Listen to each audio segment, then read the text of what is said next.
Bonjour, aujourd'hui c'est le 3e dimanche de Pâques et l'évangile du jour porte sur les pèlerins d'Emmaüs. Et ce récit, j'aimerais l'intituler « De la nuit vers la lumière ». Nous voyons donc deux hommes qui cheminent vers Emmaüs.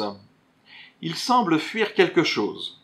Ils ont vécu les événements survenus à Jérusalem, c'est-à-dire la mort terrible de leur ami Jésus.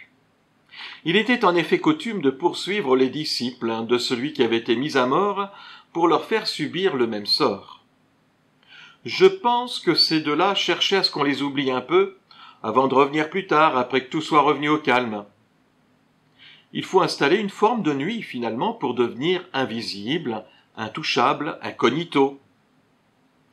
Ce désir d'obscurité est donc volontaire. Mais tout de suite, je me pose cette question. Quelles sont ces personnes qui cherchent à se faire toutes petites autour de nous pour qu'on les oublie aujourd'hui même? Est-ce vraiment un choix de leur part? Ou comme nos deux pèlerins d'Emmaüs, sont-elles contraintes par les événements?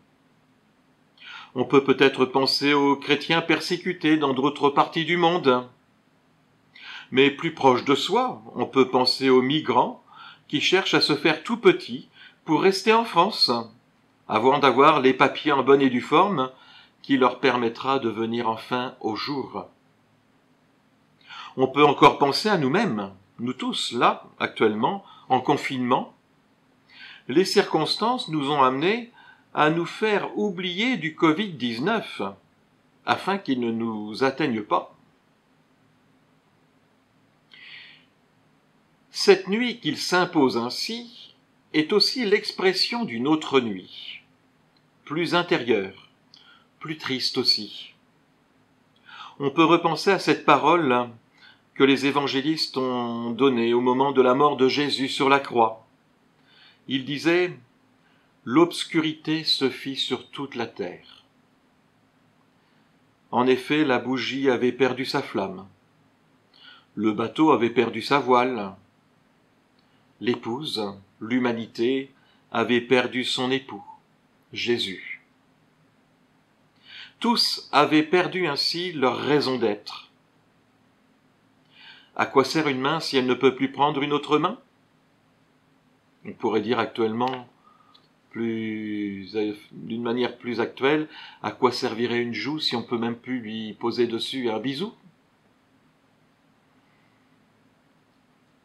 Finalement, tous avaient perdu quelque part leur raison d'être. Ces deux hommes avaient perdu leur ami. Ils avaient attendu tellement de lui. Ils voulaient que Jésus devienne le nouveau libérateur, le nouveau Moïse, le nouveau roi David. Ils auraient tout donné pour lui. Ils ne comprennent plus.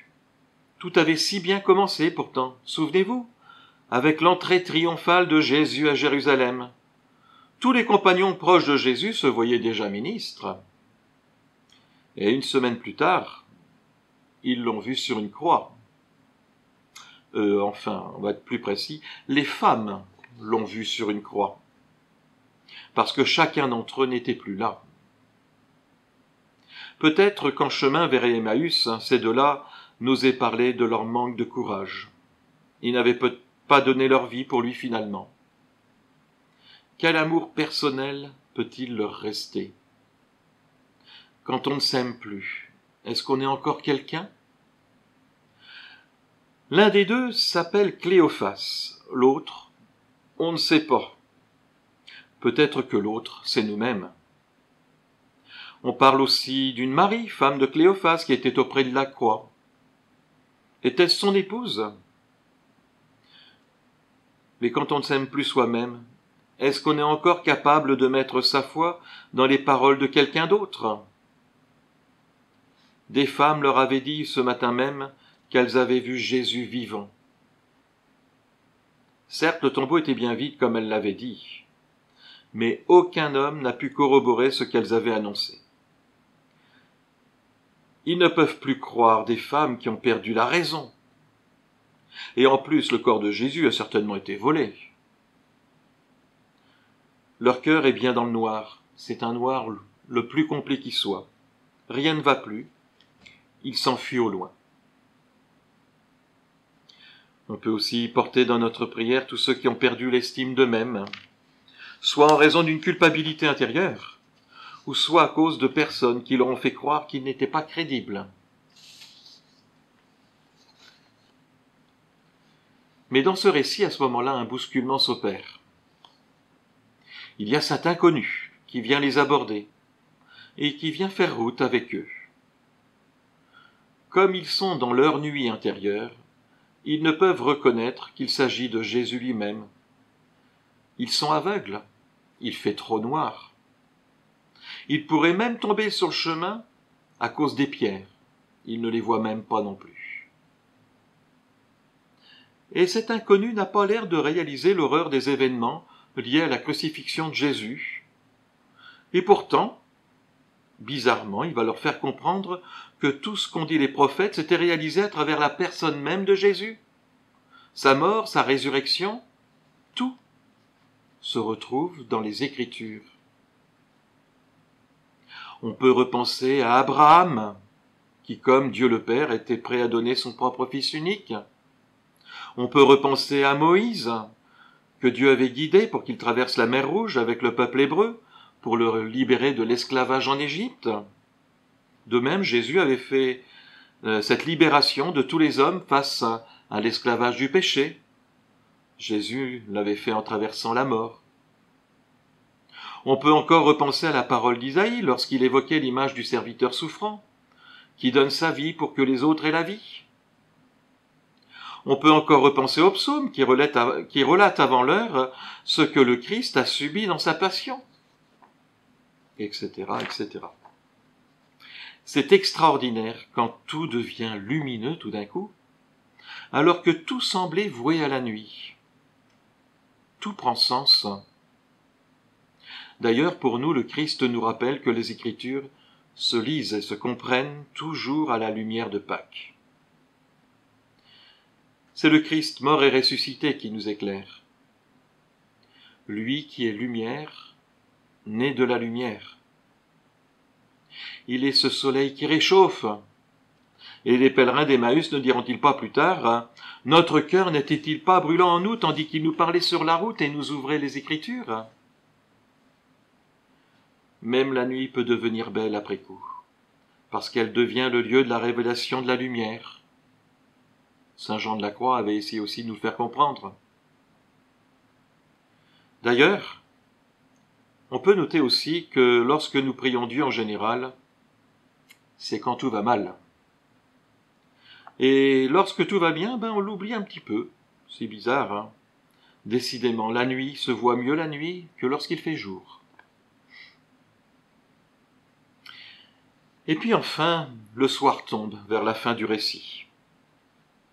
Jésus fait mine de poursuivre son chemin. Il ne veut pas s'imposer. La liberté de l'autre est bien trop précieuse. Il faut même la promouvoir pour qu'elle permette l'émergence d'une foi choisie et solide. Reste avec nous. Cette invitation est la manifestation d'une espérance. Sa présence est donc requise pour pouvoir traverser la nuit. Et c'est donc au cours du repas qu'ils vont le reconnaître, enfin, à la fraction du pain. La lumière a fait irruption dans leur vie, dans leur propre nuit.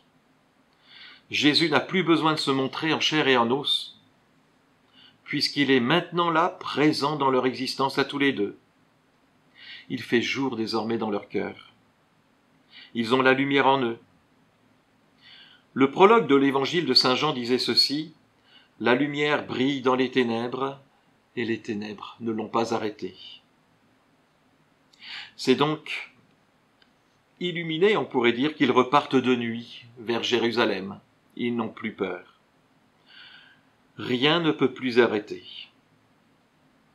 La lumière reçue doit être donnée.